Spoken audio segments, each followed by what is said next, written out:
बैठ जाओ, बैठो। शांति से बैठो, कोई बोलेगा नहीं। चुपचाप बैठिए। यहाँ सत्संग सुन रहा है, बातचीत कर रहे हैं, भगा देंगे फिर। बाजार लगाई तुमने, यही सीखा दिन में।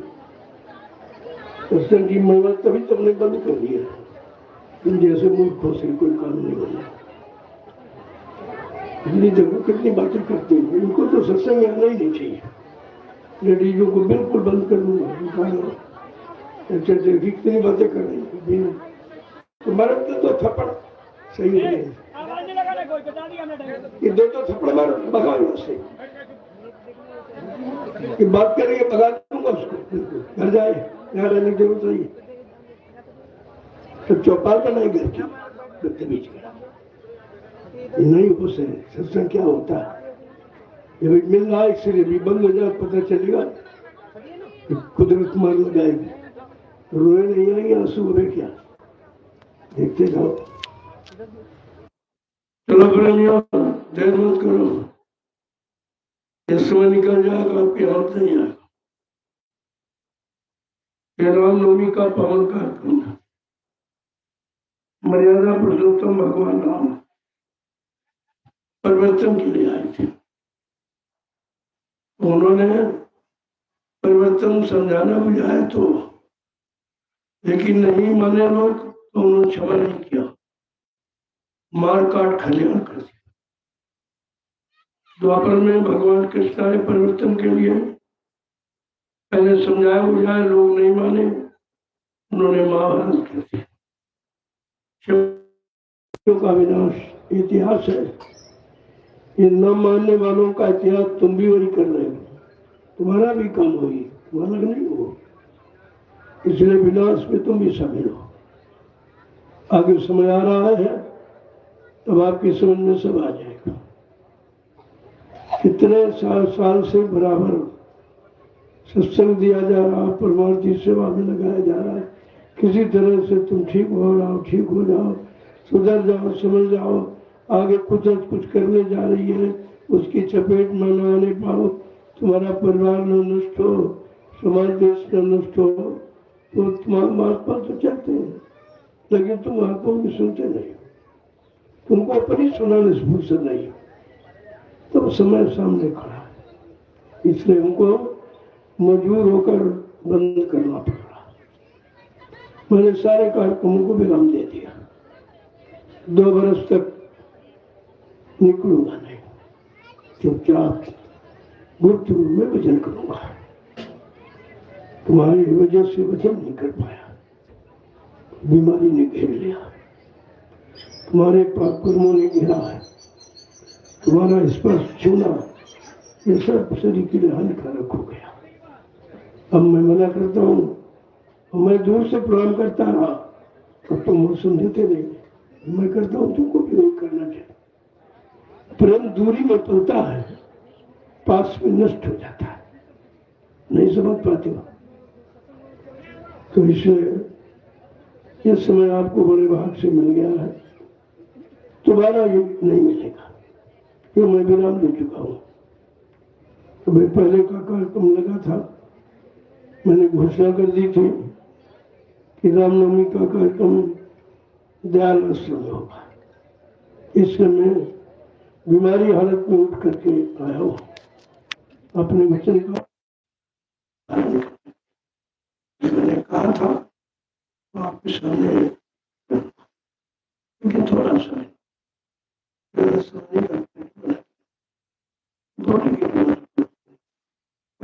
आपको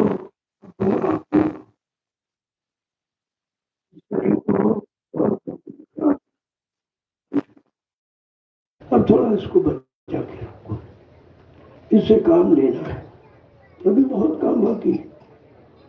तो ये अभी खराब हो गया, कहा नहीं इसको ठीक करो, इसको ठीक कर लो, आगे बहुत काम है। तो ये ठीक होने वाले हैं नहीं, इतना समझा बुझा तब नहीं, अब क्या ठीक होगी।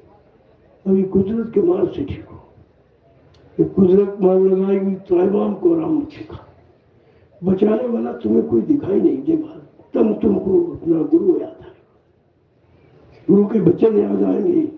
यहाँ बाबा जी ने कहा था, अगर मान जाते हैं तो आज ये दुर्दशा आपकी नहीं होती। लेकिन वो तो होना है, होनी होनहार बलवान, इसे कोई मत मानो झूठी। गई मंथरा पास के गई, पिला गई बूटी, राम लखन बनवास सिधारे, दे राजा दशरथ की छुट्टी, इसे कोई मत मानो झूठी। पर नारी के हेतु रावणा, नियत करी खोटी, परिणाम क्या हुआ? लंका गढ़ सोने की टूटी, वो भी खत्म। सारा लंका गढ़, सारा राज, सारा समाज परिवार सब नष्ट हो गया, एक व्यक्ति के अच्छी बात न मानने पर। आज कौन अच्छी बात मानता? पहली बात, अच्छी बात कोई कहने वाला नहीं, अच्छी सच्ची बात कोई जानता ही नहीं। इस जनता की ममता में फंसा जीव, वो अच्छा सच्चा क्या जाने। वो तो जो उसको अच्छा लग रहा है उसी को सच्चा मानना, जो उसके मन को भाए वही सच्चा। सच्चा तो सत्य तो आत्मा का विषय है। सत्य समझना, सत्य करना, सत्य पर चलना और सत्य के लिए लोगों को प्रेरित करना, ये संत का काम है, ये संतों का काम है। ये अवतारी शक्तियों का, ज्ञानी विज्ञानी का काम नहीं है। और आपको सोचना चाहिए कि हम लोग कितने खराब कर दी, सबसे खराब। लेकिन फिर संतों ने दया की है खराब जीवों को मारने के लिए, खराब जीवों को सुधारने के लिए, उनकी जीवात्मा को जगाने के लिए, उनके पाप कर्मों को माफ करने के लिए, जीवात्मा को घर पहुंचाने के लिए जिन्होंने वादा किया है, वो कितना महान है। जिसने कोई गंदगी नहीं देखी तुम्हारी, कोई पाप कर्म नहीं देखा, और आपको शरण में ले लिया, उठा लिया और नामदान दे दिया।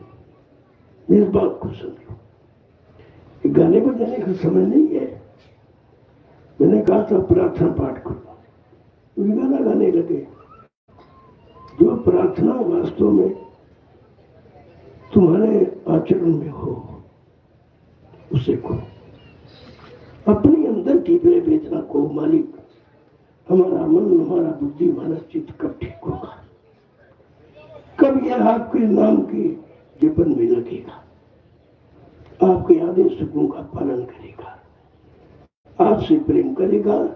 ऐसे हमारे मन को बना दीजिए। तो प्रार्थना है। ऐसा गाना बजाना समय खराब करना है। मैं तो सब बंद करने वाला हूँ। इसीलिए वो जैसा गाने बजाने में पड़ गए, उसमें होड़ लग गई, उसमें अहंकार आ गया, हम बहुत अच्छा गाते, बहुत अच्छा बोलते। ये जवान का अच्छा गाना खराब कुछ नहीं है, इसे कोई मतलब ही नहीं। ये जवानी पूजा और जवानी ये पाठन पठन ये काम आने वाला नहीं है। अंदर में कुछ हो। अब समय आ गया अपने अंदर में जाने का। वही तो बार बार दौड़ते थे, अब अंदर जाने का समय आ गया। इसलिए मैंने बाहर का प्रचार प्रसार को विराम दे दिया। फिलहाल अभी तो विराम है, आगे वाली की मौज पर निर्भर है। क्योंकि जब घर के लोग अच्छी बात का विरोध करने लगे तब समझ समय बहुत खराब, क्योंकि विश्व युद्ध से खतरनाक ग्रहित होता। घर की लड़ाई बहुत कठिन। आज घर की लड़ाई हमारे साथ, वो दोनों जो उर्दू भी बोलते हैं और झगड़ा करते हैं, कार्यक्रमों को रुकवाते हैं। ये गुरुभक्त है। अरे कार्यक्रम तो गुरु का है, वचन गुरु के दोहराए जाते, उसमें किसी की नहीं है। लेकिन विचारों को पता नहीं सत्संग क्या है। बीच में आ गए और स्वार्थ लोग लालच में फंस गए और तुम सजीवों को फंसा दिया। स्वयं नहीं जाना और तुमको भी जाना नहीं, और तुम उसी में चले गए, अपना हमारे नुकसान कर बैठे। अब आगे समझ आ रहा किसको याद करोगे, ये बताओ। किसको याद करोगे? पत्थर को मदद करेगा, कागज के भगवान को याद करेगा, मदद करेगा? ये पहले सोचो तुम किसको याद करोगे। और उस समय कोई नहीं दिखाई देगा। जिसको 1980 में कहा गया था बच्चा एक दिन सबकी दाढ़ी में आग लगेगी, कौन किसके बजाएगा? महात्माओं के बड़े गुरु रहे इस वचन में। यानी सब परेशानी में होंगे, सब आपत्ति में होंगे, सब मुसीबत में होंगे, सब लड़ाई झगड़ों में होंगे, तभी प्रकोपों से घिरे हुए कौन किसकी मदद करेगा? सबको अपनी बनी पड़ी हो। वो समय आ गया। बाबा जी ने कितने पहले कहा था कि होगी जंगल में क्रांति, हम तुम्हें दिखा देंगे।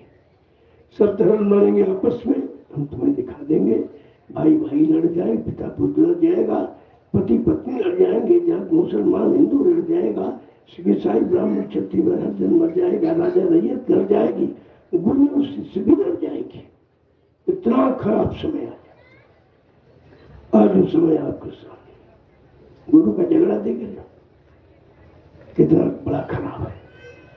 कितने बड़े परिवार का झगड़ा, 45 करोड़, जबकि यहाँ जड़ भक्ति करने वाले, कागज पत्थर को भगवान मानने वाले वो भी नहीं झगड़ा करते। राम के भक्त कोई आपस में नहीं झगड़ा करते, कृष्ण के भक्त आपस में झगड़ा नहीं करते, देवी देवताओं के भक्त आपस में झगड़ा नहीं करते, जबकि किसी को देखा नहीं, वहां ही नहीं।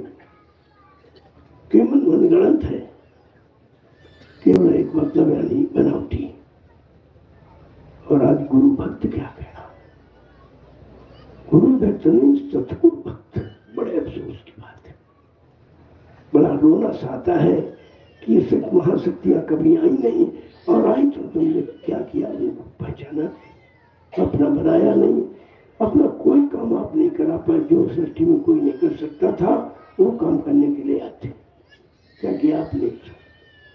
कितना भारी नुकसान। तो मैंने कहा चलो पहले अपने परिवार को बता दो।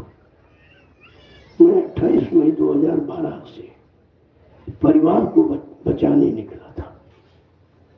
एक बार परिवार को गुरु के संदेश दे दे, गुरु के बच्चों को दोहरा दे। ये भूल गए तो याद कर ले। आगे समय खराब आ रहा, और जितना सुनाया उतनी झगड़ा बढ़ा। जितना सुनाने का प्रचार किया उतना ही बंद कराने का प्रचार किया। और बंद कराने में ऐसा नहीं, प्रेमियों की सेवा देकर और सेवा कर्मचारी अधिकारियों को रिश्वत के रूप में दे करके, घूस के रूप में दे करके हमारे कार्यक्रम को बंद कराने की कोशिश की। और करिए कई जगह किया। अभी आजमगढ़ में हो रहा था, मतलब गाजीपुर में आने मिला के सब जिलों में। तो इससे क्या होगा? मैंने सारे हिंदुस्तान को सुना दिया, तुम्हारे कहने से कुछ होने वाला नहीं। सच्चाई कभी हारती नहीं है, कभी पराजित नहीं। हाँ, थोड़ा बहुत इधर उधर तुम कर सकते हो, लेकिन पराजित नहीं कर सकते हो। मैंने चैलेंज के साथ गुरु के संदेश को प्रसारित किया हिंदुस्तान में। कोई बाकी नहीं रखा, कोई जिला प्रांत शहर का सवाल बाकी नहीं रखा, सभी के संदेश को पहुंचा दिया, ताकि उस खराब समय में ये कोई न कहे कि कोई हिंदुस्तान में बचाने वाला था ही नहीं। इतने काले पीले लाल दाढ़ी बाल रखने वाले महात्मा थे, किसी ने बचाने की बात नहीं कही, किसी ने खराब समय की सूचना नहीं दी। कोई राजा, कोई धनी मानी, सेठ साहूकार, कोई ज्ञानी ध्यानी वैज्ञानिक किसी ने नहीं बताया। तो आप तो जानते किसने बताया तुमको? न प्रधानमंत्री न मुख्यमंत्री, किसी ने बताया। समय खराब आ, क्यों? उन्हें मालूम ही नहीं। उनको ये राज क्या मालूम समय का, कि समय का चक्र कैसा चल रहा है। वो चक्र अब तुम्हारे सामने आने वाला है, फंसने वाला। तुमने कर नहीं पाओ, तुमने किया है। तुम्हारे कर्मों का चक्र अब तुम्हारे सामने आ जाएगा। वो पूछा नहीं जाएगा, दिखाया जाएगा। तुमने फला तारीख को फला सन में राजा बने थे, ये किया, ये किया, ये किया। फिर तुमने दोबारा फिर तुमको मौका दिया, शायद अब सुधर जाएगा, अब प्रजा की सेवा करेगा, अपना कल्याण कर लेगा, महात्माओं के आदेश को मानेगा। तो दूसरा भी समय निकल गया। अब तीसरी बारी विदुर जी ने इस्तीफा दे दिया कि वजह से, विदुर जी ने इस्तीफा दे दिया कि वजह से अधर्मी राजा के राज में काम। धर्म की वो धर्माचार्य थे, पितामह गुरु द्रोणाचार्य कभी कुछ भी सुनाई नहीं दे, वो भी नहीं माने, वो भी अधर्म का साथ देने लगे। आज इसी तरह जितने धर्माचार्य शंकराचार्य भी सब अधर्म नीति पर जा रहे, इनको धर्म की परिभाषा नहीं मालूम है कि धर्म क्या है। धर्म धारित धारण किया जाता है, धर्म भाषण पर नहीं होता है, धर्म धारण किया जाता है अपने जीवन को पाक निर्मल पवित्र बनाने के लिए। वो तो इन्होंने किया नहीं, न स्वयं अपने चरित्र में लागू किया न प्रजा को। ऐसे प्रजा का सब नाश होता है। इतिहास कह रहा, मैं नहीं कहता, मैं तो आपको इतिहास की जानकारी दे रहा हूं। इतिहास कह रहा उसको उठा के पढ़ लीजिए आप। जब जब हो धर्म की हानि बाढ़ सुख अधम अभिमानी, तब तक प्रबुद्ध मनुष्य लीला हर ही कृपा निधि सच्चित फिरा। ये समझ भी आने का है क्या आज अधर्म कम है, क्या पाप कम है, क्या हिंसा हत्याएं कम है, क्या झूठ छल कपट चोरी लबारी कम है। ये तो बहुत चरम सीमा को क्रॉस कर गया। और स्थिति बताई गई जब ऐसी चीज आ जाए तो समझ लो ये अवतार होने वाला है। जब अवतार हुआ तब भी कोई नहीं जान पाते, आज अवतार हो गया तब भी कोई नहीं जान पाया। तो कितने दिन हुए अवतार को नहीं जानता। उस समय त्रेता में 16 कला थी, कोई खास शक्तियां नहीं थी उनके साथ में। वही कुल बिलबंदर थे, काम कर डाला, छोटा काम था, प्रदेशी देशी परिवर्तन का मन कर दी। और इसके बाद वापर आया, जब अंत आता तो व्यवस्था बिगड़ती धीरे धीरे धीरे धीरे धीरे, जो बिगड़ते गए और इतना बिगड़ गए कि फिर एक शक्ति को आना पड़ा सुधार के।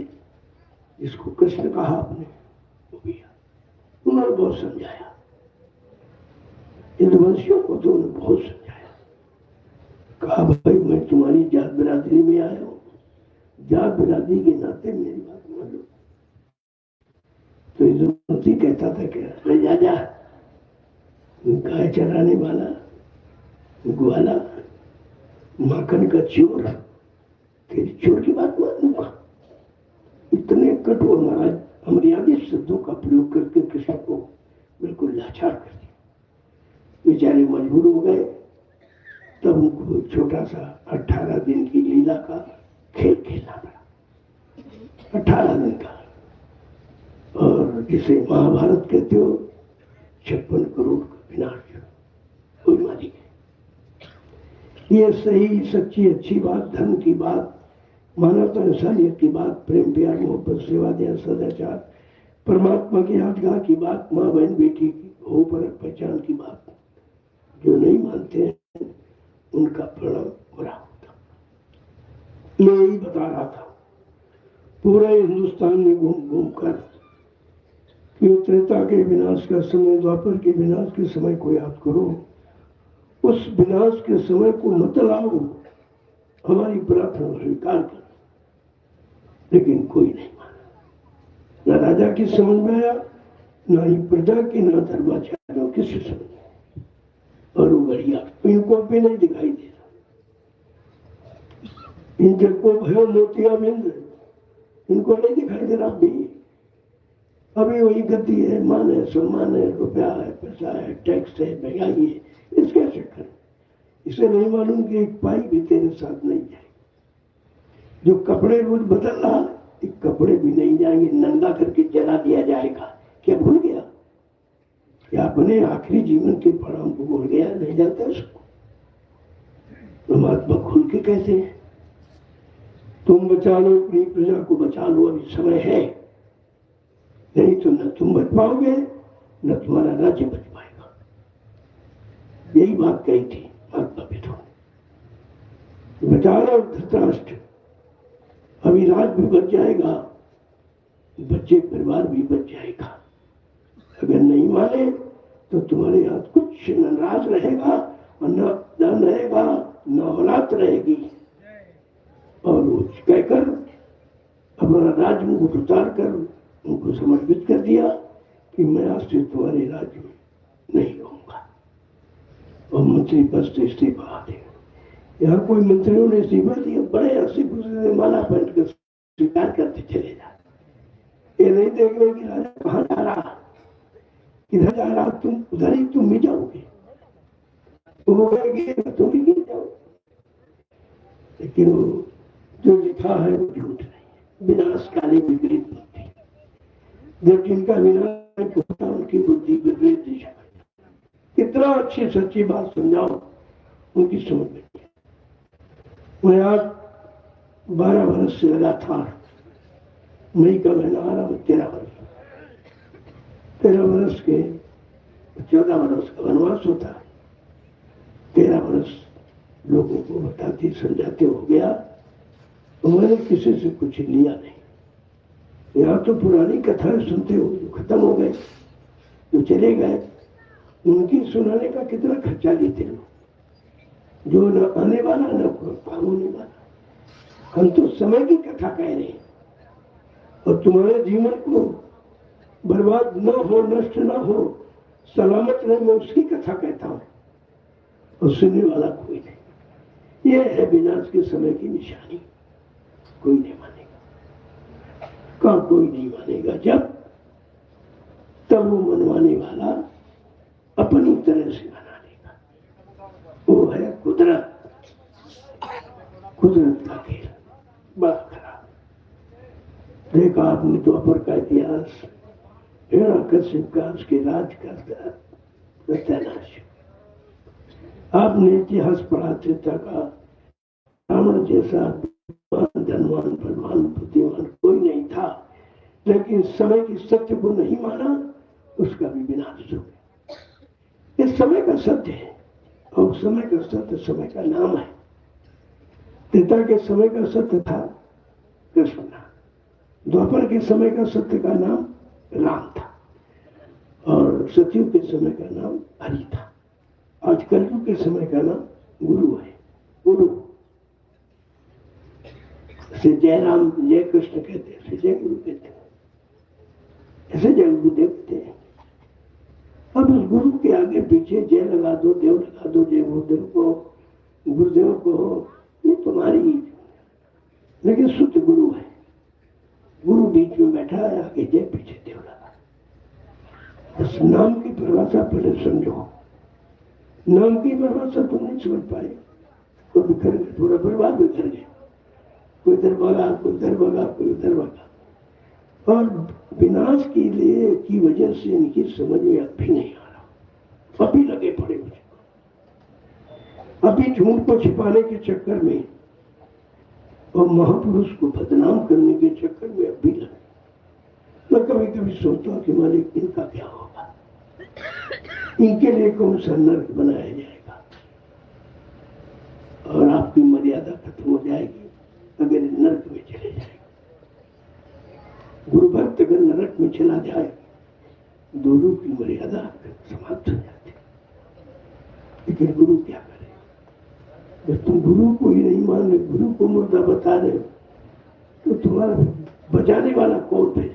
बचाने वालों कहते मर गया, जगाने वाले को कहते मर गया, तुम्हारी जीवात्मा को परमात्मा से मिलाने वाला कहते मर गया। तो फिर ये काम करेगा कौन? इसी कुछ विचारों को करना चाहिए।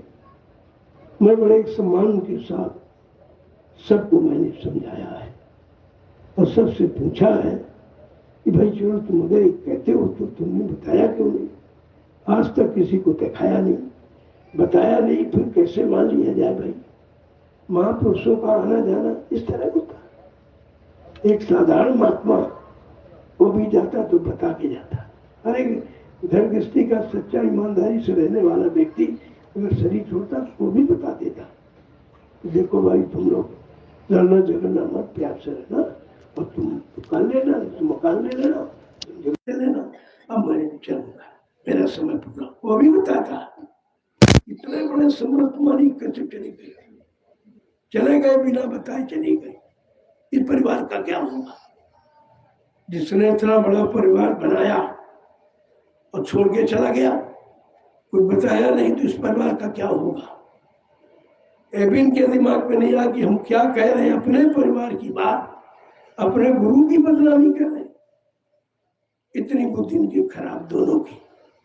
मैंने बड़ा प्रयास किया, चलो भाई गुरु परिवार के नाते इनको भी समझा दिया जाएगा, लेकिन इनके बुद्धि में जरा से भी समझ गुरु के प्रति नहीं आई।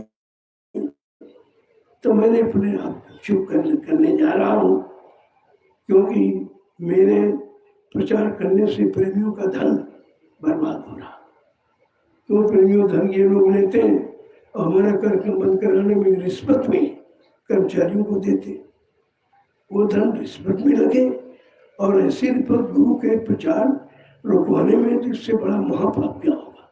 तो हमने कहा ऐसी स्थिति में हमको ही विराम लेना, हम उससे बोले। आज मैं ये आपको आखिरी संदेश देने जा रहा हूँ, इसे सुन लीजिए, नोट कर। अब समय खराब है, भाषणबाजी बिल्कुल बंद कर दीजिए, अपने अपने जवान पर लगाम लगा लो, अब भजन में लग जाओ। अगर बचना है तो ऐसे बिन हरि भजन खगेशा, मिट्टी है न जीवन के कलेशा। जिंदगी के क्लेश, दुख तकलीफ, मुसीबत, बीमारी, महामारी, ये भगवान के भजन से जाते हैं। और भजन का रास्ता बाबा जी ने आपको 10 जुलाई 1952 से थी। 60 वर्ष हो और 12 ये 72 वर्ष हो। किसी ने किया है? कुछ नहीं किया। इतनी बड़ी चीज सुरक्षा की तुमको बता दी जाए बिना पैसे के, बिना किसी के, कोई नहीं बताता, किसी पर नहीं बताएगा। और तुमने कमाई की नाम की, दाम की कमाई करते रहना, रो परेशान, बच्ची की शादी नहीं हो, ब्याह नहीं है, कर्म काम नहीं करना, बड़ी बीमारी, बड़े तकलीफ, जो दाम पैदा किया जिसमें जा रहा, तो दाम भी हाथ नहीं रखता और नाम भी हाथ में नहीं लग रहा, फिर क्या, खाली जाओ। फिर दोबारा ये मानव जन्म की उम्मीद मत करना कि फिर मिल जाएगा। इसीलिए गोस्वामी महाराज ने पहले कह दिया कि कबहू कर करुणा न देही, देत ईश बिन हेत स्नेही। कभी कभी करुणा निधान, कृपा दया मेहरबानी करके ये मानो अनमोल मंदिर आपको सौंप देता। जाओ, अब की बार इस मनुष्य मंदिर में रहने वाली जीवात्मा का कल्याण करो। अगर ये उसे निकल गया फिर आपके हाथ नहीं लगेगा, क्योंकि जीवात्मा की कल्याण कराने वाला आ गया, तुम्हारे दर दर दरवाजे पर पुकार लगा रहा। अभी नहीं जागे तो फिर जगने का समय खत्म हो जाए। इसलिए मैं बराबर संकेत देता रहा और बराबर आपकी व्यवस्था के लिए आश्रमों का इंतजाम भी करता रहा, हिंदुस्तान में प्रचार भी करता रहा, सबको बताता रहा। हमने कहा फिर प्रेमी जगेगा, भगेगा तो कहाँ जाएगा। उनके लिए मैंने ये 3 आश्रम का निर्माण कर दिया। 2 आपके नैमिषारण्य में, ये आपके हरदोई में। हरदोई में कोई आश्रम, वो पहले जो बने थे बाबा वो बने कब्जा किया, इनको मालूम नहीं कब्जा तुम्हारा कैसे हो जाए। ये सब ट्रस्ट में, इनको ट्रस्ट का होश नहीं है। इनके पास 1 पैसा भी नहीं रहेगा और घर द्वार सब बिक जाएगा, देना पड़ेगा। कर रहे ऐसा नहीं है, एक एक पाई का हिसाब करना पड़ेगा। इनको ये खबर नहीं है कि ऐसा महापुरुष अब की बार आया जो किसी को छोड़ेगा नहीं। महात्मा रविदास जी ने कितने साल पहले कहा था, मीराबाई के गुरु थे, सैकड़ों साल पहले कहा था कि भारत में अवतारी होगा जो अति विस्मयकारी होगा, ज्ञानी और विज्ञानी होगा, वो अद्भुत सेनानी होगा, अनोखा सेनानी जो तीर तमंचा भाला बर्छी नहीं चलाएगा, बम नहीं फेंकेगा, अपने वैचारिक क्रांति के द्वारा देश दुनिया में परिवर्तन करके दिखा देगा। ऐसी शक्ति का प्रादुर्भाव भारत में होगा और काम वो शक्ति ऐसी लीला करेगी लोग चकाचौंध हो जाएंगे। क्योंकि वो लीला संभव है, मर के कौन जिंदा हो जाएगा? कहा ऐसी लीला करेगा जीते जी कई बार मरेगा। कई बार प्रचार किया गया, वो बाबा जी मर गए, उनको मार दिया गया, उनको जहर दे दिया गया, ये कर दिया गया, वो कर दिया गया। कुछ जहर देने का प्रयास कितना किया गया। आप जो मथुरा के होंगे, 78-79 की बात है, तब वो सत्संग मैदान में एक चार्ट बनाया गया था, दिखाया गया था, जिसमें पुड़िया चिपकाई गई। पूछा कि ये पुड़िया क्या? कहना जहर है। कहा ये कहाँ से आया? तो बाबा जी ने कहा मेरे शरीर से आया। कहा किसने दिया? कहा इन्हीं लोगों ने। और किसने दिया? फिर भी ये लोग इतने बेशर्म कि फिर भी नहीं समझे कि गुरु ने राज खोल दिया तो शांत हो जाए। फिर भी प्रयास में लग गए। चलो ये प्रयास नहीं चला, जहर देके नहीं मारा, और कुछ करेंगे। फिर 7 मई को ये नाटक, गाड़ी, काली गाड़ी में बैठा कर कहा अब चलिए मेदांता हॉस्पिटल। मैं तो बिल्कुल स्वस्थ हूँ, मुझे कोई जरूरत नहीं। लेकिन वहां तो इनकी पहले से बात थी, 1 करोड़ में बाबा जी का सौदा इन नालायकों ने किया था। गुरु भक्त है, गुरु को मारने के लिए 1 करोड़ का सौदा। और उन्हीं के बातें सब मान रहे, उन्हीं पीछे भाग रहे। इनको भी शर्म नहीं आती कि हत्यारों के पीछे चलने पर हत्या का दोष लगेगा। ले गए तो इनको क्या मालूम कि महापुरुष क्या से क्या कर सकता है। जब कबीर साहब ने का शरीर छूटा और लोग झगड़ा करने लगे, हिंदू कहना अपने हिसाब से कहेंगे, मुसलमान नीरू नीमा कहना अपने अनुसार से कहेंगे। तो वही कहा कि चलो फैसला नहीं हुआ, इसको अब कमरे बंद कर दो, लाश को। तो लाश कमरे बंद किया, सुबह खोला गया दरवाजा, तो लाश गायब। अरे जब मुर्दा गायब हो सकता है, जिंदा कहा नहीं जा सकता। ये प्रमाण संतों का है। जब कबीर साहब का मतलब मुर्दा शरीर गायब हो गया तो जिंदा कहा नहीं जा सकता, उसे कौन रोक लेगा? लेकिन मूर्खों में नहीं आया। इन पर तो मूर्खता का कवच चढ़ा हुआ है, झूठे मान सम्मान लालच का इन पर पूरा पर्दा पड़ा हुआ। और जब वहां पहुंचे मेदांता तो गाड़ी खोली, कहे बाबा जी कहाँ चले? बाबा जी कहाँ चले? सदैव जो कहीं जा सकता है वो क्या नहीं कर सकता, ये सोचो। वो किसको माफ नहीं कर सकता, किसकी सजा नहीं दे सकता। उनसे कोई अपने कर्म परिक्रम को छिपा नहीं सकता।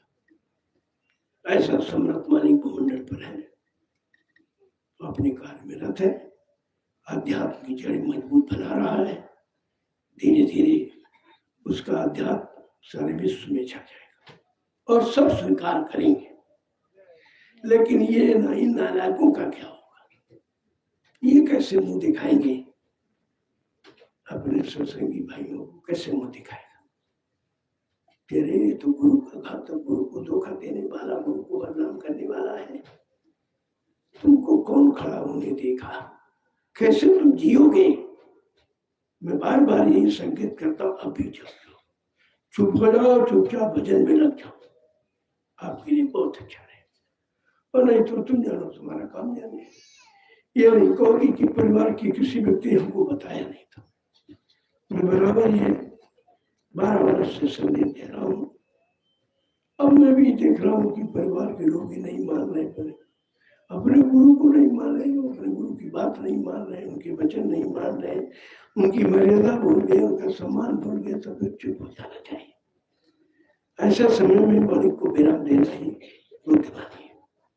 इसलिए मैंने अभी बस्ती से निर्णय ले लिया, मुक्ति दिवस के पावन पर्व से मैंने ये निर्णय लिया है कि अब मैं गुरु की वाणी का अपमान नहीं करूंगा, वायुमंडल प्रसारित नहीं करूंगा। अब मैं चुपचाप नाम की कमाई में लगूंगा। मैंने भजन वर्ष आप लोग भी करें, करो नहीं तो मैं गुप्त स्थान पर चला जाऊंगा। अगर आप नहीं करो इस बात को ध्यान में रखें, इस बात को ध्यान रखिए गहराई के साथ। इसलिए भजन में लग जाओ, अच्छा है, संभाल बनी रहेगी, समय समय पर निर्देश देता रहूंगा। अगर हम भजन नहीं किया तो मैं विश्वास साथ कहता हूँ किसी 10 स्थान पर चला जाऊंगा, फिर आपको मिलूंगा। इस बात का ध्यान रखिए। इसलिए सब लोग मिलजुल कर प्रेम के साथ रहो और घर गृहस्थी परिवार में रहो। मैं कोई साधु नहीं बनाता, लेकिन उसी में थोड़ा समय अपनी जीवात्मा के कल्याण के लिए निकालो, यानी भजन को। मैंने कहा था अरे 10 माला ही करो, वो भी नहीं रोकने की। 10 माला सुबह, 10 माला शाम गुरु के नाम की करो, वो भी नहीं बेचारे कर पाए, तो भजन कहाँ से करेंगे? उन्हें भजन रास्ता तो बंद है 2012 से, मैं उसको नहीं खोलूंगा। मैं केवल जो आधार है उसके बारे में जरूर बताऊंगा कि भाई आप 10 नाम की माला करो, समय आएगा तो वो भी नामदान भी मिल जाएगा। ऐसे और कोई समय उसका नहीं है। ये जो नाम का अपमान करने सब मारे जाएंगे, इनको क्या पता ये नाम की कीमत क्या है? तो जिसने जगाया है उससे पूछिए आप। ये सब खिलवाड़ करते हैं, सुन लिया सुनाने लगे। अरे सुन के ना सुनाओ, करके सुनाओ, बताओ, कुछ करो तो नाम की कमाई तो समझ में आ जाएगा। इसलिए मैं सभी गुरु परिवार के प्रेमियों से प्रार्थना करता हूँ, इस समय बहुत खराब है। उस खराब समय से बचने के लिए सुबह शाम आप सुमरन ध्यान भजन अवश्य करें। अभी धीरे धीरे समय से पर मालिक की मौज होगी, आदेश होगा तो मैं संदेश आपको विभिन्न तिथियों पर दूंगा, जो तिथि निर्धारित है। भंडारा है, पूर्णिमा है, और ये ऐसे पर, ताकि आप जागते रहें। और देखूंगा फिर भी नहीं जाग रहा तो अभी और पूर्ण विराम ले लूंगा। अभी तो विराम लिया हूँ, आगे पूर्ण विराम ले। जय गुरुदेव। लोगों बहुत सुनाया गया, बार बार से दोहराने का मतलब बहुत सुनाया, इतना से किसी ने नहीं सुनाया, किसी ने इतना बताया, इतना समय किसी ने खराब नहीं किया। तुमको सुनाने, बताने, समझाने में ये पूरा शरीर खत्म हो चुका है, इसमें कुछ बचा नहीं है भाई, बिल्कुल। लेकिन तुम्हारी समझ में कुछ नहीं आया, कुछ भी नहीं आया। मैंने कहा भी चलो तुम नहीं करो तो हम ही करेंगे, हम करेंगे। तो हम भजन में लगेंगे, इधर उधर की चर्चा कर विराम कर देंगे और आपसे कहेंगे आप लोग भी घर गृहस्थी परिवार में लेकर जरूर करो। जो आश्रम पर रहते हैं उनको तो नित्य नियम से करना चाहिए, तुम्हें माफी नहीं मिलेगी, आश्रम वासियों को माफी नहीं मिलेगी अगर आप नहीं करेंगे, क्योंकि तुम उसी काम के लिए रह रहे हो और उसी काम के लिए तुम्हारी सारी व्यवस्था की गई, भोजन की, पानी की, कपड़े की, लत्ते की सारी व्यवस्था। नहीं तो घर में तो सब कुछ करना पड़ता था, भजन कहाँ करते? यहाँ तो कुछ नहीं करना, न खाना बनाना, न सामान देखना कि दाल नहीं, कि चावल नहीं, क्या नहीं, बना बनाया थाली उठाया, चुपचाप भंडारे में पहुंच भोजन कर लिया। तब तो आपके पास समय है, इसका कर्जा चुकाना पड़ेगा। ये रोटी भजन के लिए बनी है, भजन करने वालों के लिए रोटी बनी है। अगर नहीं आप करोगे तो रोटी का कर्जा बहुत खराब। पराई रोटी की नोनो अनुदात, भजन करे तो वो बने, नहीं तो भारे हाथ, इतना खराब। इसलिए मैंने कह दिया आप लोग अपनी व्यवस्था में आओ तो अपना भोजन बना के खाओ। पहले भी मथुरा में ऐसा होता, कोई भंडारे नहीं थे, लोग जाते थे अपना बना खाते थे। अभी मैंने इसीलिए कह दिया कि अपनी व्यवस्था बनाओ, दूसरे का कर्जा मत ला दो। पता नहीं किस भाव से बना रहा है, कैसा भोजन है, कैसी कमाई का है,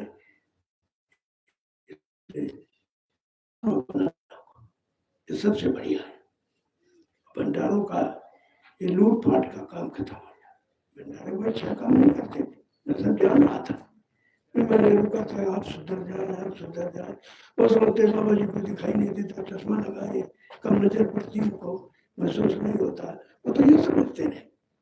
अरे मैंने कहा दो तुमने चुरा के रखा, मैं वो भी देख रहा हूँ, वो भी बता दूंगा किस बैंक में तुमने छिपा के, घर में कहाँ छिपा के रखा है। ऐसा मत सोचो, एक एक भाई का हिसाब चुका है। रविदास जी ने सैकड़ों साल पहले इशारा किया था, जिसने भारत माँ सताई, जिसने इसकी करीब उठाई, तीन लोगों का उन्होंने नाम दिया। उस समय नेता फेता नाम नहीं था। रविदास जी ने कहा नेता, मंत्री और अधिकारी, आगे इनको जान बचाना होगा भाई। इनके बुरे कर्मों का प्रायश्चित परिणाम इतना कठिन होगा, उसमें ये बनी जान नहीं बचा पाए। कौन कौन? नेता, मंत्री और अधिकारी, इनको जान बचाना होगा भारी। ये छोड़ सब मैदान भगेंगे, अपने अपने घरों में छिपेंगे। जो विदेशों में धन जमा कर रखा कि हम तो जब भारत में आपत्ति आई मुसीबत तो अपना बाकी चला जाओ, लेकिन उनको नहीं मालूम कि महापुरुष क्या कर रहा है, वो क्यों गायब हुआ है। वो सब देशों में भ्रमण कर रहा है, सबके खाते चेक कर रहा, देख रहा। तुमने कहा क्या किया, ऐसे नहीं है। वो सब करता, उसके बहुत रूप है, अनेक रूप, अनंत रूप। और कहा कि ये छोड़ सब मैदान भगेंगे, अपने अपने घरों में छिपेंगे, लेकिन महापुरुष क्या करेगा, ढूंढ ढूंढ कर बदला देगा, सब हिसाब चुकता कर देगा। ये आना पाई तक बचने वाली नहीं है। चाहे गांव का प्रधान हो, चाहे वो ब्लॉक का ब्लॉक प्रमुख हो, तहसील का तहसीलदार हो, और प्रदेश का मुख्यमंत्री हो, देश का प्रधानमंत्री हो, राष्ट्रपति हो, लेकिन बचेगा। संतों की नजर से कोई वोट जा नहीं सकता।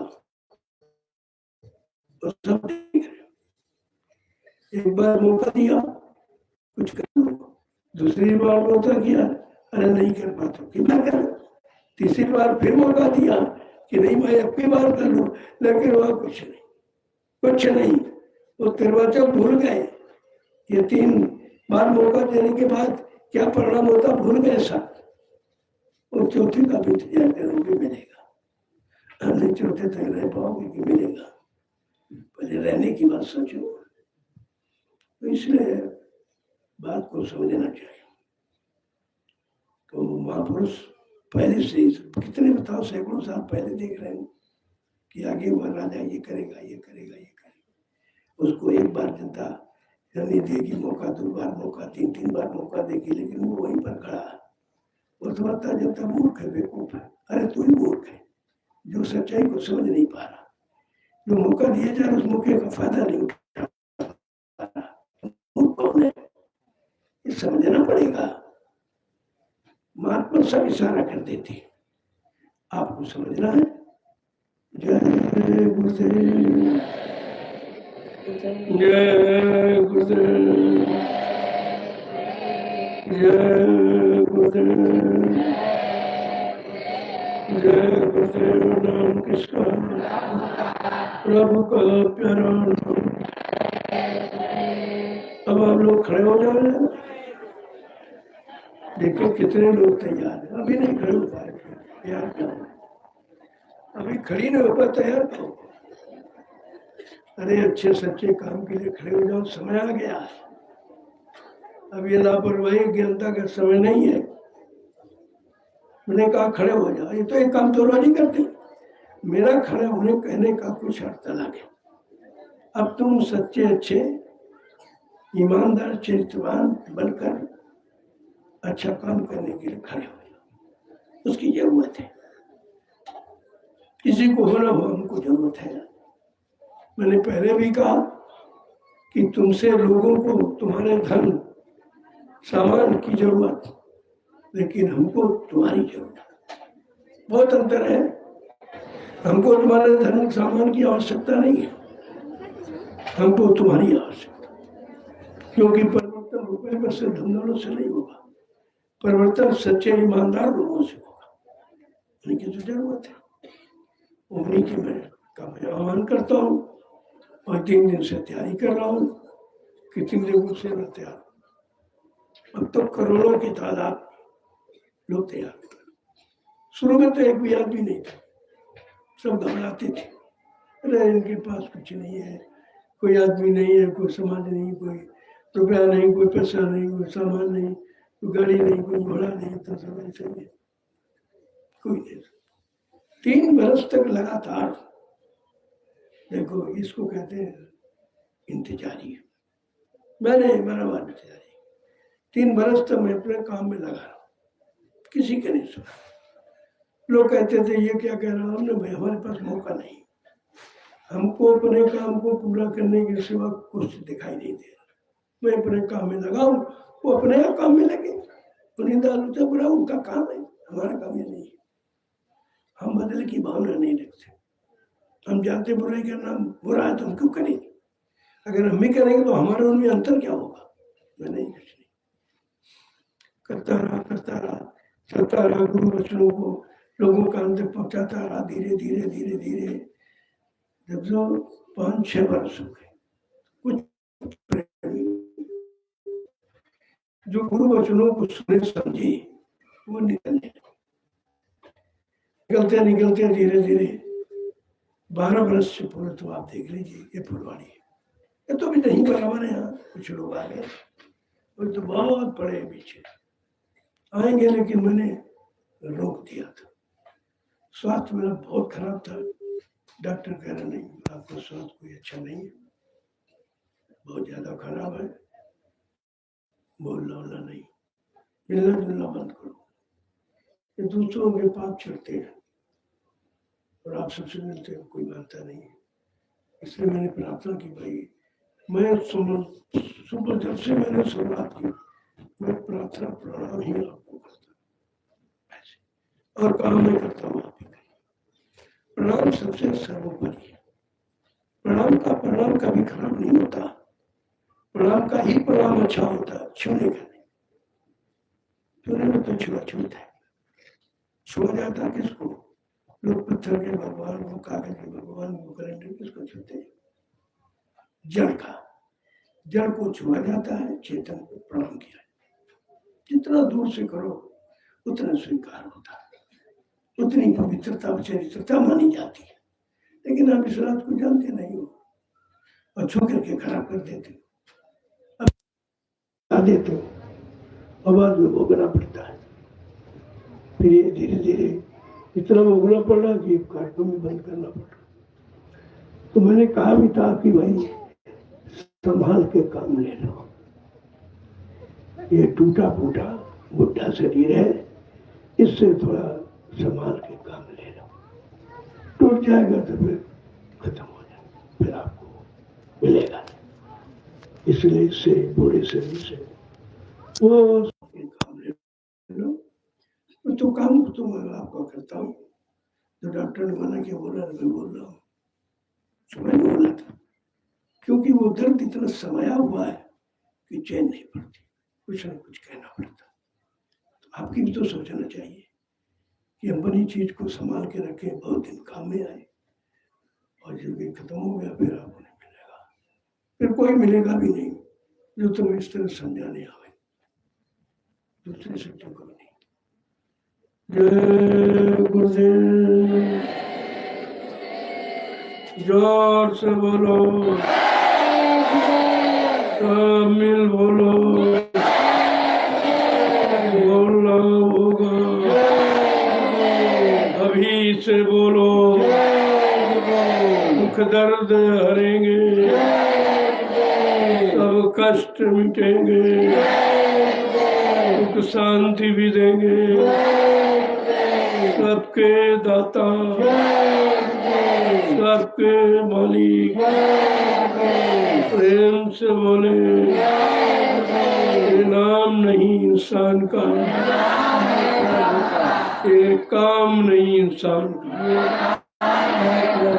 इस बात को ऐलान किया जा रहा है, इंसानों के उसका काम नहीं, फिलिपीन की समझ में नहीं आ रहा, कितना बड़ा चैलेंज कि इंसान को ये धरती पर काम ही करने वाला नहीं है, सब अपने अपने काम में लगे, अपने काम से किसी को फुर्सत नहीं है, तुम्हारा कोई काम नहीं करेगा, फिर भी न किसी समझ में नहीं आ रहा।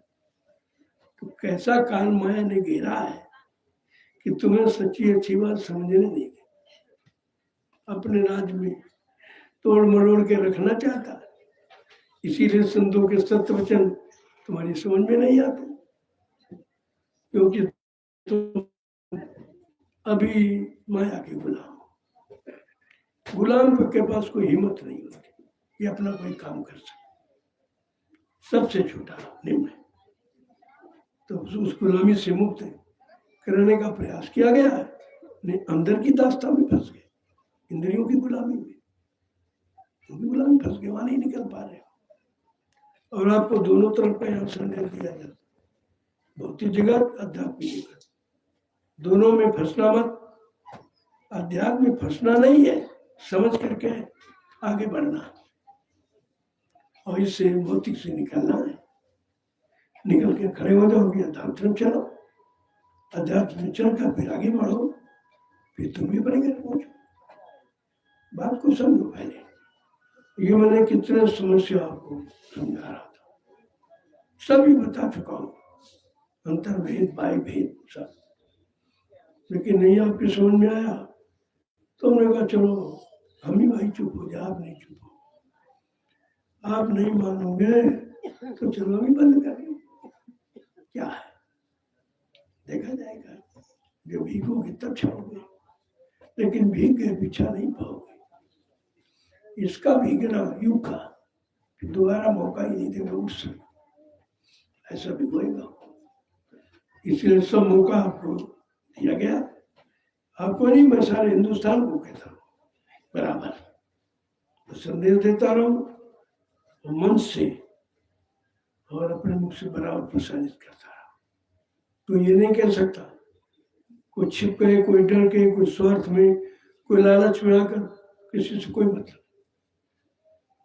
गुरु आदेश को सर्वोपरि समझकर मैंने 12 वर्ष लगातार हिंदुस्तान के लोगों को आगाह किया है कि आगे का समय खराब है, तुम अपनी काल माया के सामान धन दौलत से पद से बच नहीं पाओगे। रावण जैसा पद तुम्हारे पास नहीं हो तो 64 युग राजा बना, तुम तो नहीं मारने, तुम्हारा क्या, तुम नहीं बचा तो कैसे बच जाओ। जय गुरुदेव। आज रामनवमी का महान पर्व, एक अवतारी शक्ति जो देशी विदेश प्रदेश परिवर्तन के लिए, प्रदेशी परिवर्तन बाहर नहीं, उसकी महिमा बताई जा रही। तुमको अपने समय के परिवर्तनकारी शक्ति जो विश्व का परिवर्तन करने आई है, उसकी महिमा तुम्हें समझना चाहिए। इसीलिए याद कराने के लिए इसको रखा गया कि देखो जिन्होंने थोड़ा काम किया उनको पूजा जा, मारा काटा उनकी पूजा हो रही। अरे तुम अपने भगवान की बात करो जो मारने काटने नहीं आया, अपने वैचारिक क्रांति से परिवर्तन कर दिया। इतनी बड़ी भारी बात है, ये गले के नीचे लोगों के नहीं उतरती, स्वार्थी लोग इलाज वो नहीं समझ पाएंगे, उनके लिए कहा भी नहीं जा रहा, तो भक्तों के लिए, वो भी जो निश्चल भक्त, कोई भाव नहीं, कोई विकार नहीं, कोई राग नहीं, कोई दोष नहीं, कोई लालच नहीं, कोई इच्छा नहीं, उनके लिए वचन है। और उन्हीं को वचन काम करेंगे, सुनाए तो सबको जाते हैं। कोई ये नहीं कि भाई मतभेद कर रहे हैं, ये मतलब दोहरी नीति अपनाते, उनको मानते, इनको नहीं मानते, ऐसे समान वचन सुनाए जाते। तो ये नहीं कर सकता, कोई छिपा के नहीं, कोठरी में नहीं, वो मंदिर काबा मस्जिद के अंदर नहीं, बाहर चौड़े मैदान में, सारे हिंदुस्तान में मंच लगाकर मैंने सब शब्द प्रसारित कर चुका हूँ, और मेरे पास पूरा प्रमाण उसका है। कोई समय पर कभी नहीं पाएंगे, हमको आपने नहीं बताया था, मैं बता दूंगा, मेरे पास पूरी लिस्ट है, किन किन जिलों प्रांतों में कहाँ कहाँ कैसे कैसे किस तरह संदेश सुनाया गया। कहीं कहीं लोगों ने परमिशन भी नहीं दिया, उनका भी जिक्र है कि धार्मिक देश में धर्म के लिए परमिशन नहीं मिला, ये कौन सी धर्म व्यवस्था, धर्म नीति है, मैं ये भी पूछूंगा। ऐसा नहीं है, मेरे पास प्रमाण है, क्योंकि मैंने उनसे भी परमिशन लिया, शासन प्रशासन से, इनसे पूछूंगा, आपने परमिशन दिया, आपने सुना था, आप तो आए भी नहीं थे, तो सुना किसको मिलेगी? अगर न परमिशन है तो कितना बखेड़ा करते ना, वो कार्य करने के लोग भगा देंगे तुमको, ये कर देंगे तुमको। अच्छा परमिशन नहीं लिया, कोई दिखने तक नहीं आता। ये व्यवस्था है, अरे तुम्हारी व्यवस्था की एक व्यवस्था है, ये तुम्हारी धर्म नीति धर्म में सहयोग है कि सहयोग है? तुम धार्मिक हो कि नास्तिक हो, सब सामने है, उसका देख लीजिए। कितने लोग यहाँ कोई गिन नहीं सकता, अभी कल भी आएंगे, क्योंकि 9 तारीख तक मेरा स्वास्थ्य खराब है बहुत, थोड़ा सा संगीत करूँगा, नहीं लूँगा, उनसे मिलूँगा, लेकिन आप लोग बार बार मिलने को, क्योंकि अब दवा का समय आ गया, दवा लेंगे, तो जो लोग नहीं मिल सके मिले। आज का प्रसाद सब लोग लें, ये रामनवमी का प्रसाद जरूर ले लीजिए, बाद में मत कहना पता नहीं फिर आगे मिले मिले न मिले, क्योंकि अब वाणी विराम है। अभी तो 2 वर्ष के लिए कहा हूँ, फिर आगे हो सकता हूँ आगे बढ़ जाए, या आगे और कोई समस्या खड़ी हो जाए और कहीं चला जाऊँ, कोई जरूरी नहीं है। जब मैंने कानपुर का बनाया, मैं झोपड़ी में रहता था शुरू से मेरा निवास झोपड़ी में, महलों को छोड़कर झोपड़ी में चला, फिर वहां से वो आश्रम बनाया, बढ़िया तैयार किया, बताता हूँ लेकिन परमानेंट नहीं रहता, वो भी प्रेमियों के लिए। जब संगत बड़ी तो आश्रम का निर्माण करना, मैंने तैयार कर दिया आपके लिए। प्रेमी जाते हैं, ठहरते हैं, रहते हैं, कुछ लोग वहाँ रहते हैं, वो दस्तारते भंडारे की, जो लोग जाते हैं अपना भजन प्रसाद ही पाते हैं, रहते हैं 3 दिन साधना करना हो, वो भजन करने का बहुत सुंदर स्थान, बिल्कुल एकांत, किसी का आना जाना नहीं है। इसके बाद देखा यहाँ महल बन गया है, अब मैं फिर चलूँ, मेरा काम तो बनाने का था, रहने का थोड़ी है। मैं वहां से निकल पड़ा, नमी सर हो गया, किसी को नहीं मालूम कुछ, वहां जा रहे हैं, क्या करेंगे। तेरे से मैंने वहां कार्यक्रम की नींव डाल दी, एक गुरुपूरा का प्रोग्राम रख दिया, तो वहाँ व्यवस्था होने लगी। भाई वह अपनी जगह तो थी नहीं, लोगों से कहा तो सब तैयार हो गए, भाई गुरुपूजा में कौन नहीं आएगा। सब किसान जितने काश्तकार से उनसे उनकी लिखवा लिया और डीएम को पेश कर दिया कि भाई सब लोग तैयार हैं, कार्यक्रम निश्चित हो। बड़ी रोड़ा तो आया, बहुत विरोध किया, वही लोग आने में विरोध, यही उधर है, उनका काम यही, बड़ा विरोध किया, लेकिन सत्य की विजय होती है। कार्यक्रम हो गया, इतना विशाल कार्यक्रम, 6 लाख आदमी इकट्ठा हो, पहली बार। तो मेरे के साथ ये क्या हो गया, वहां का शासन प्रशासन हिल गया, इतने लाख आदमी, तो मिस्री को रवि साल बहुत सब मिला के नहीं है।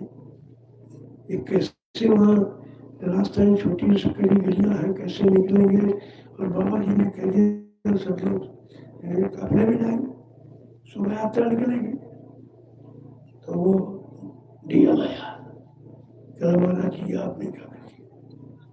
उन्होंने कहा चिंता न करो, ये जिसका विषय है वो करेगा, आप घबराइए मत, क्योंकि आपने कभी देखा नहीं, तो वैसे लोग बजा लगाता हूँ। आप देखते रहिए कि मेरा किस तरह से अनुशासन है। बहुत प्रेमी सब अनुशासित थे, एक लाइन, मैंने 2 लाइन बना लो, एक महिला एक पुरुष, और आधा रोड खाली रखो, या ताकत कोई बात नहीं हो, और किनारे जो रहेंगे अपना अपना झंडा एक दूसरे पकड़ा देंगे तो बैरिकेडिंग बन जाएगी। तो हमने बना दी, जब वो रोड क्रॉस होता था तो फट से झंडे वाले दोनों तरफ बैरिकेडिंग बना दी, पूरे निकल। ये देखकर वो हेल्प में रह गया एसडीएम, महाराज भाई बहुत योजना आपकी अच्छी, कितने लोग अनुशासन, कितनी जल्दी बैरिकेडिंग बना दी थी। हमने कहा देखते जाइए, इसकी जरूरत है, तुम लोगों को इसलिए दिखा रहा हो, तुम ये कर नहीं पा रहे हो, और इसी के लिए तुमको रखा गया, अधिकारी बनाया गया, लेकिन तुम अपने अधिकारों को नहीं समझते हो। फिर जो है वो पूरा काफिला, एक लाइन थी, वो जो आश्रम बना सतगुरु धाम, वहां से तो पूरा नैमी पूरा मिस्री घूम के लोग वापिस आ गए और आश्रम की जगह टूटी नहीं रही। ये पहला तमाशा था, देखकर लोग बड़े हैरत में नहीं, नहीं हमारे नहीं कुछ, इससे भी लोग जाता तभी उनकी व्यवस्था हो जाएगी। वो तो व्यवस्था नजर में होनी चाहिए, तुम्हारी नजर में तुम्हारी नजर पहनी नहीं है, आप लोगों ने नजर को गंदा कर डाला, वो देख ही नहीं पा रहे। कहने का मतलब वो कार्यक्रम पहला था, वहीं पर लोगों ने बड़ी बड़ी बातें कही, ये हो जाए, हमें क्यों मन से कहा हमको अवतार घोषित कर दो, अवतार कोई घोषणा कीजिए, वो तो काम कीजिए। क्या राम ने घोषणा की लेकिन अवतार उन्होंने काम किया, लंका में देख करके लोग विचार हो गया भगवान भगवान भक्तों की मदद करने वाले भगवान नहीं कहते, जब उन भक्तों की मदद के साथ भगवान कहने, भगवान आज भी लोग भगवान कहते, जबकि वो भी राजा दशरथ के पुत्र थे, नाम रामचंद्र था, लेकिन गुरु भगवान बना देता, गुरु क्या भगवान बनाए जाते तो सदगुरु क्या क्या महापुरुष बनाए जाते। और चलता है और सोचना चाहिए। तो आप लोग ऐसे ले लो, प्रसाद लीजिए, तो भाई प्रसाद दे लो, चित्र ले आओ, चलो कुछ बार दूर से भाई इधर चलो ना, अच्छी तरह। अरे कुछ मालिक से प्रार्थना कर दो कि भाई कुछ जीवों के लिए दुआएं आप भर दीजिए इसमें, मेरे पास तो कुछ है नहीं, लेकिन प्रार्थना कर सकते।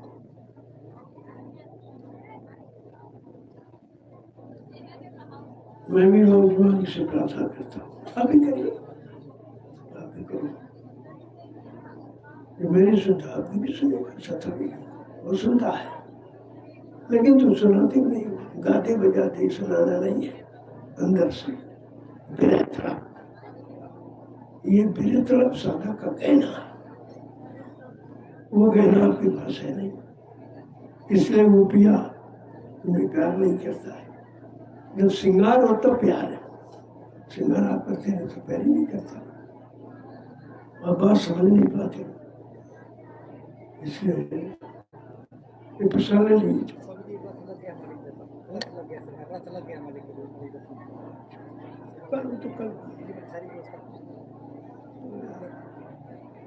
चलो भाई चलो, आपके लिए मैं और कष्ट उठा लूंगा, मैं रथ पर बैठ गया, रथ आ गया है, उस पर बैठ कर सबका दर्शन करूंगा और प्रसाद वहीं से ले जाएगा।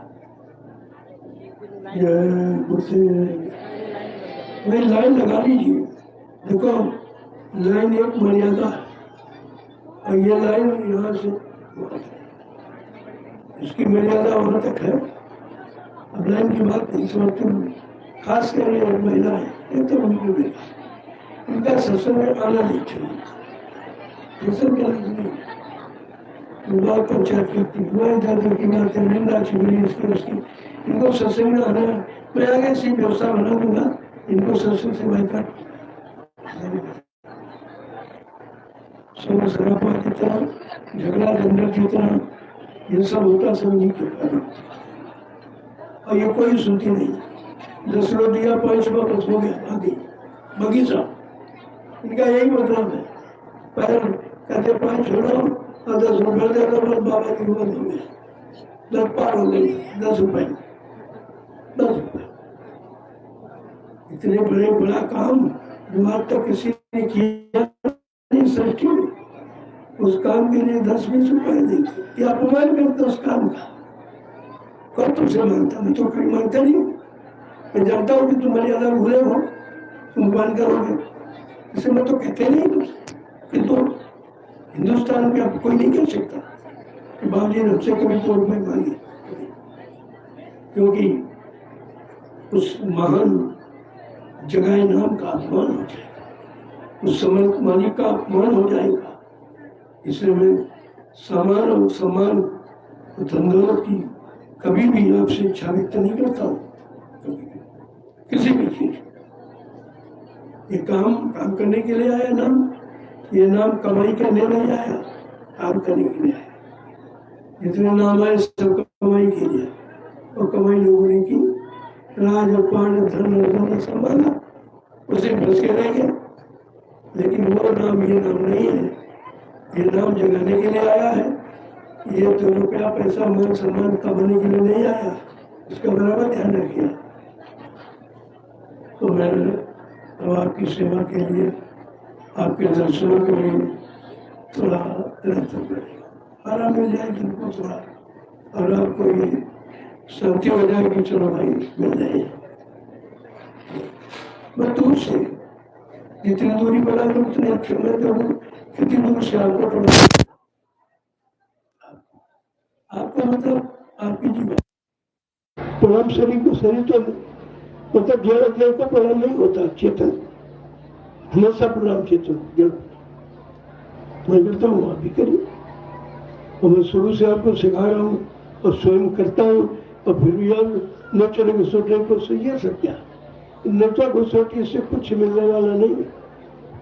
नाराज कर दोगे तो फिर सब चला भी जाए, कुछ बचेगा नहीं। दूर से प्रणाम, दर्शन और प्रणाम दूर से, जितनी दूरी उतनी अच्छा। लोगों ने घर बैठे प्राप्त कर लिया, मीरा ने घर बैठे प्राप्त किया, कभी नाना पलटू रविदास के घर बैठे, गुरु के दरबार में कभी नहीं गए, गुरु के पास जाना नहीं चाहिए। पहले उनके पास जाने के योग्य बन जाओ, स्पर्श करने के योग्य बन जाओ, तब ये काम करो। क्यों गंदा करते, तो गंदगी लेके आ गए, बस गंदा कर लिया, बेचारे भोग रहे, और शरीर से भोगना पड़ेगा, शरीर उसका प्रभाव पड़ेगा। बात तो लोग समझते नहीं, तो तुमको एहसास करा दिया, बता दिया, बस अपने काम में लग जाओ, बार बार नहीं बोलो। तो मैं आपके दर्शन के लिए प्रेमियों ने व्यवस्था की है, उसमें बैठ जाऊंगा, आप लोगों के साथ में जाएगा, मैं आप सबका दर्शन कर लूंगा। आज रामनवमी के पावन पर्व, वैसे अभी दोपहर में तो कर चुका हूँ, लेकिन वो बड़ी भीड़ भाड़ थी, कुछ लोग नहीं कर पाएगा, उनके लिए मैंने व्यवस्था कर, जिनको नहीं मिले अच्छा रहेगा। अब रामनवमी पर्व पर जो आप सेवा दोगे, उस सेवा का एक विशेष इतिहास होगा। उस सेवा में सोच रहा हूँ कि वो सारी सेवा से कोई जमीन और ले ली जाए, तो महाविश्वविद्यालय का निर्माण हो जाए, इसलिए सेवा बढ़ा के तो जाए। दुनिया की महंगाई हो गई है, वो तो छिन्न कोई महंगाई, वही 10 रुपए 20 रुपए 10 रुपए 20 रुपए में महाविद्यालय बन जाएगा। सोचा भी करो, इतना तो पान बीड़ी तम्बाकू में थूक देते कि हाँ वही काम यहाँ करते हैं, और कहते दे रही बात तुम्हारी बीमारी दूर कर दो, बच्चे की शादी कर दो, और तुम्हारी इज्जत वाले ये कर दो, रुपए 10 रुपए में इतना कम हो जाएगा, कोई कहेगा। मतलब एक अपमान करना, किसी को अपमान करना होता तो छोटा सिक्का दिखाते, वो ये तो अपमान कर दो, 10 रुपए आने आते, 10-20 रुपए में क्या कौन सामान दे देगा आपको। कितने बड़े, यानी उसका निर्माण है महाविश्वविद्यालय, जय गुरुदेव आध्यात्मिक गुरुद्वारा, सुनो गुरुद्वारा संस्कृत महाविद्यालय, रामसरा मिश्रित क्षेत्र सीतापुर, उसका निर्माण के बारे में बीमारी से प्रार्थना कर रहा हूँ, हो जाएगा, ऐसा कुछ नहीं हो जाएगा। जो भी प्रेमी अपना सेवा करना चाहते हैं कि जब तक विद्यालय रहेगा तब तक उसका नाम रहेगा।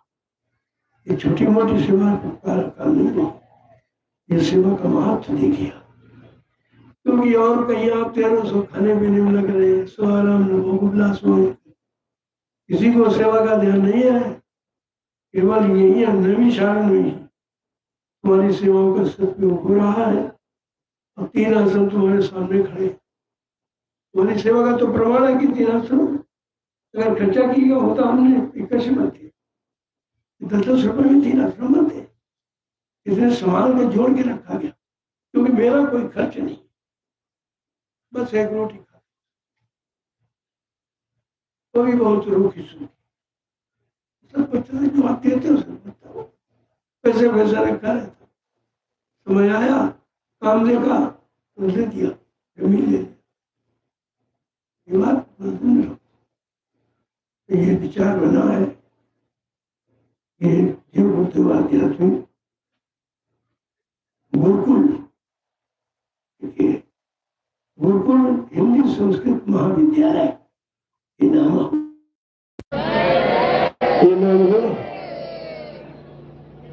और रामशाला मिश्र क्षेत्र है, नैमिषारण्य क्षेत्र है, सीतापुर उत्तर प्रदेश। तो हो सकता हो एक अस्पताल के बारे में सोचा जाए, अगर आप सबका सहयोग रहा तो सब हो जाएगा, कोई कठिन नहीं। गुरु कृपा कुछ दुर्लभ नहीं, कोई दुर्लभ नहीं। हमारी ग्वाली की छत्र छाया में सब शब्द बना ही नहीं है तो पूरा हो जाता। आपको बता देता कि इच्छा है, तुम्हारा सहयोग रहा तो हो जाएगा, क्योंकि मेरे पास तो कुछ है नहीं, तो को नोटी वाला हूँ, कुछ भी नहीं, एक पैसा कहीं कुछ, कोई एक चीज एकदम बिल्कुल खाली बैठा हूँ। लेकिन ये है करना जानता हूँ, तुम्हारा कोई काम नहीं करेगा, वो गुरु के पास से इतना विश्वास गुरु पर है, सब हो जाएगा। सिर्फ आप इसी तरह लगे। मैंने देखा कि यार इस कार्यक्रम का कोई उम्मीद नहीं था, तो मैंने रोक दिया था कि भाई मेरा स्वास्थ्य बहुत खराब है, अगर आपको मान पहुंचा देगा तो करेगा जिंदा कैसे हो। उसने खुद कहा कि आप कैसे जीवित हो, उन्होंने संयम से, गुरुदया से, आपके दया से नहीं, गुरुदया से पानी में हमारे हाथों से बहुत सब खत्म हो गया, रुपये खत्म हो गया, हमने सब खत्म हो गया, लेकिन गुरु कृपा नहीं खत्म होगी, रहेगी, हमसे तुम ही नहीं खत्म। और तुम तो जानते नहीं गुरु दया क्या, आप अपना कर्म करिए, जो तुम्हारा कर्म अपना करो तो सब ठीक हो जाए। उसको रखना वाला खाना नहीं भेजेगा, यहाँ जरूरत होगी तो रखेगा, और नहीं जरूरत होगी तो आगे नहीं देते, बहुत बेटा है, उसमें क्या बात है। इस आने जाने में कोई कष्ट नहीं होना चाहिए, क्योंकि हमारा कोई लगाव नहीं है, हमारा कोई अपना मिलाना नहीं है, तो फिर जाना आना इसमें क्या संकोच। जय गुरुदेव। चलो समय हो रहा है, क्योंकि मेरा दवा खाने का